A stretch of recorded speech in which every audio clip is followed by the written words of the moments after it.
আসসালামু আলাইকুম, সবাইকে স্বাগতম সুরজ শরীফের ইউটিউব চ্যানেলে। আজকে রাত থেকে কিন্তু সিরিয়া আবার শুরু হচ্ছে। অনেকগুলো মজার মজার খেলা আছে, যেমন নাপোলি ভার্সেস এসি মিলানের খেলা আছে। এই মৌসুমে নাপোলি একমাত্র 100% উইনিং রেকর্ড আছে।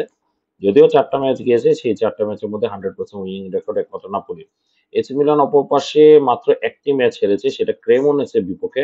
শকিংলি ক্রেমোনেসে এখন পর্যন্ত আনবিটেন। সিরিয়াতে 4টা দল এখন পর্যন্ত আনবিটেন, এর মধ্যে ক্রেমোনেসে, জুভেন্টাস, আতালান্তা এবং নাপোলি।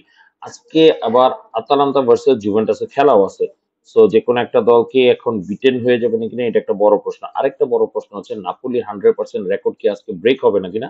কারণ কি এসি মিলান কিন্তু অ্যালেগ্রির আন্ডারে খুবই চমৎকার খেলতেছে। শুধু চমৎকার না, শেষ 4 ম্যাচে কোনো গোল হজম করতে হয়নি। শেষ 4 ম্যাচে লেচ্চের সাথে 2বার খেলেছিল, সেই লেচ্চের সাথে মাত্র একটা শট অন টার্গেটের মধ্যে পড়েছিল। শুধু তাই না, মানে এসি মিলান এইবারে দেখা গেছে যে তাদের clear cut goal scoring chances কোনো অপোনেন্ট করতে পারেনি, যদিও ছোট ছোট দলগুলো খেলেছে। গতবারে যেখানে ডিফেন্সিভ উইকনেস ছিল, সেখানে এসি মিলান এবারে ডিফেন্সিভ খুবই স্ট্রং টিম। তো কন্তের নাপোলির বিপক্ষে আসলে কি করে, এটা একটা বড় প্রশ্ন। কেন জানি মনে হচ্ছে হান্স যেটা বলা যায় সেটা হচ্ছে নাপোলি আজকে হেরে যেতে পারে। আজকে অবশ্য খেলা না, খেলাটা হচ্ছে আগামীকাল রাত্রে 12টার পরে। তো নাপোলি 100% রেকর্ড যদি এবারে ব্রেক হয়ে যায়, তাহলে কিন্তু ইউরোপিয়ান টপ 5 লিগের মধ্যে আর থাকে 3টা দল, সেটা হচ্ছে লিভারপুল থাকে, বায়ার্ন মিউনিখ থাকে এবং হচ্ছে রিয়াল মাদ্রিদ থেকে, যারা 100% উইনিং রেকর্ড ধরে রেখেছে। নাপোলি নিয়ে প্রথমে যেটা ধারণা ছিল যে নাপোলি এবারে লিগে তেমন একটা ভালো করতে পারবে না। কিন্তু তারা কিন্তু 100% উইনিং রেকর্ড, 9টা গোল করেছে, 3টা গোল খেয়েছে। শকিংলি এবারে ইন্টার মিলান সর্বোচ্চ গোলদাতা, 4 ম্যাচের মধ্যে 11টা গোল দিয়েছে। আনফরচুনেটলি 7টা গোল হজম করতে হয়েছে। নতুন কোচের আন্ডারে তারা ডিফেন্সিভলি উইক হয়ে গেল, আগের কোচের আন্ডারে কিন্তু ইন্টার মিলান ছিল সবচেয়ে স্ট্রং ডিফেন্সিভলি।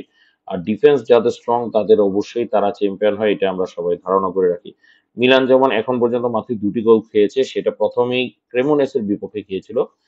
এইবারের লিগে এএস রোমা একটা শকিং খেলা দিচ্ছে। মাত্র 3টা গোল করেছে, তারা 3টা ম্যাচ জিতেছে, 3টা গোল করেছে, 3টা ম্যাচই 1-0 গোলে জিতেছে, এবং যেটা হেরেছে গাসপারিনির দল, সেটা 1-0 গোলের বিপক্ষেই হেরেছিল।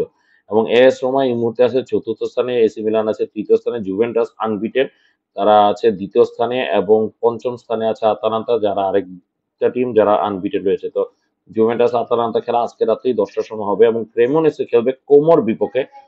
উঠতে থাকা কোমো কি ক্রেমোনেসকে হারিয়ে দিবে নাকি না, এটা একটা বড় প্রশ্ন। কেন জানি মনে হচ্ছে ক্রেমোনেসে এবারে ডেভিড নিকোলার আন্ডারে আসলে চমৎকার মৌসুম কাটাবে।